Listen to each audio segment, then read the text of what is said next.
5-6 రోజుల క్రితం నేను ఆ రోజు ఢిల్లీ నుంచి ఈ విషయం తెలిసిన వెంటనే, ఇది సోషల్ మీడియాలో తెలిసిన వెంటనే ఈ విధంగా మా గ్రామం ఇసుకపల్లి గ్రామం పెద్దకాపు తోటయ్య బంధించి వాళ్ళ కట్టుబాట్ల ప్రకారం ఏం జరిగిందనేది తెలుసుకోవాలని చెప్పి ఈ జువలదిన్ని బోట్లు విడుదల విషయంలో చేసినప్పుడు మొదట 2 రోజులు అతను ఏం మాట్లాడలేదు.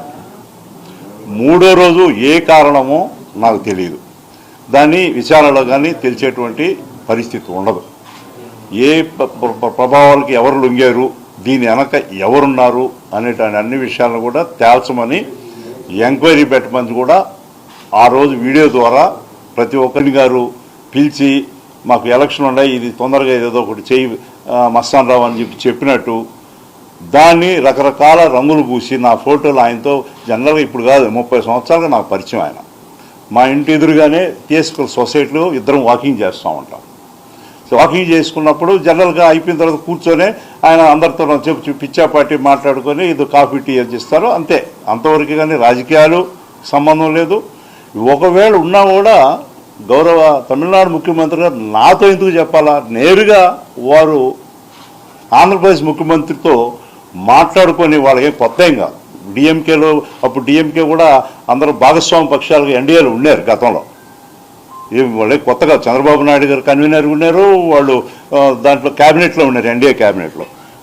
ఇప్పుడు నా సహాయం కోరాల్సిన పరిస్థితి కాదు వాళ్ళకి. అటువంటి పరిస్థితుల్లో నా పేరు నేనేదో ఆయన తమిళనాడు గౌరవ ముఖ్యమంత్రి గారు చెప్పారు, నేనేదో లోకేష్ బాబు గారు వచ్చిన రోజు లోకేష్ బాబు గారు నన్ను పక్క పిలిచి అని కృషి చేశాను. అంత ఎలక్షన్లో కూడా మా తమ్ముడు ఒకవైపు ఉండి, రవిచంద్ర ఒక తమ్ముడు ఒకవైపు ఉండి, నేను ఇట్టుండి, అయినా కూడా ఒక్క చిన్న వివాదానికి కూడా తావు లేకుండా మత్స్యకారులు, మాకు తెలిసి ఎంత సెన్సిటివ్గా ఉంటాయి మత్స్యకారు గ్రామాల్లో, అంత సున్నితంగా ఉండే గ్రామాల్లో మన వల్ల ఇబ్బంది పడకూడదని మేము ఎక్కడ కూడా దొరాయాలని కానీ ఇంకో విషయం కానీ ఎవరితో మాట్లాడకుండా జాగ్రత్తగా పట్టుకొచ్చాం. అదే బాధ్యత రవిచంద్ర కూడా బాధ్యతగా తీసుకొని అవతల ఏమి చిన్న వివాదం కూడా, ఎందుకంటే మాకు తెలుసు అది ఒక్కసారి చిచ్చు పెట్టామంటే అది ఒక రావణా కాష్టం మాదిరి తగులుకుంటుంది అనేది ఇప్పుడు చూస్తూ ఉంటారు. ఏమీ లేని దాన్ని రోజుకొకటి సృష్టించి ఈ విధమైనటువంటి చిలవలు పలగలుగా చేసి వాళ్ళ జీవితాలతో, పేదల జీవితాలతో, సముద్రాన్ని నమ్ముకొని బతికేటువంటి మత్స్యకారుల నోళ్ళు కొట్టడం తప్పితే ఇది ఏమీ లేదు. చూడండి, ఉత్తరాయలు వేసుకొని వేటకు పోవడం లేదు. అందులో రేపు ఏప్రిల్ 15వ తారీఖు నుంచి వేట నిషేధ సమయం. వేట నిషేధ సమయంలో వాళ్ళు ఈ విధమైనటువంటి ఈ 10 రోజులు ఏం చేసినా వేట చేసుకొని వాళ్ళు జీవనం గడుపుకోవాలి. అటువంటి వాళ్ళని జీవనానికి కూడా వేటకు కూడా పోనీయకుండా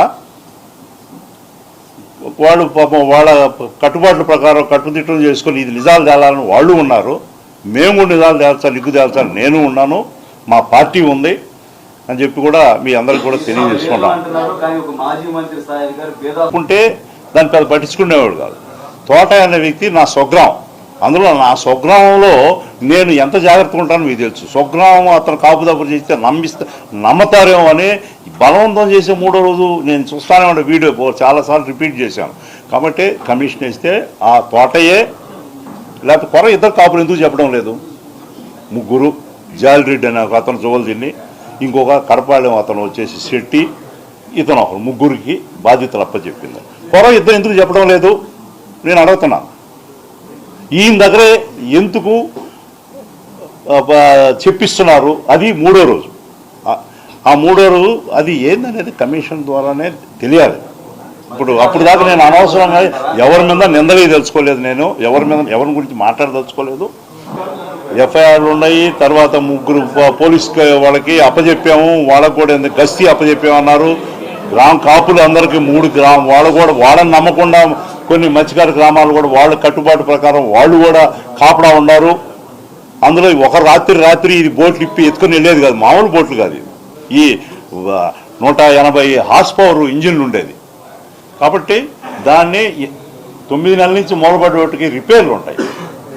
ఆ రిపేర్లు చేసుకుని ఇన్ని జరిగిందంటే ఒక రోజులో రాత్రి జరిగింది కాబట్టి ఇన్ని రోజులు, ఈ నెల రోజులు దీని వెనక సూత్రధారులు ఎవరు అనేది నిగ్గు తేల్చి మత్స్యకారులు ఉన్నటువంటి అపోహని వాళ్ళని నివృత్తి ఇవ్వాలనేది నేను కోరుకునేది కూడా. వాళ్ళే తెలుసుకోవాలనుకుంటున్నారో అదే నేను తెలుసుకోవాలనుకుంటున్నాను. ఇప్పుడు ఎప్పుడు కూడా నిజాలు నిదానంగా బయటపడతాయి. అబద్ధాలు ప్రచారం విపరీతంగా జరిగిపోతూ ఉంటాయి.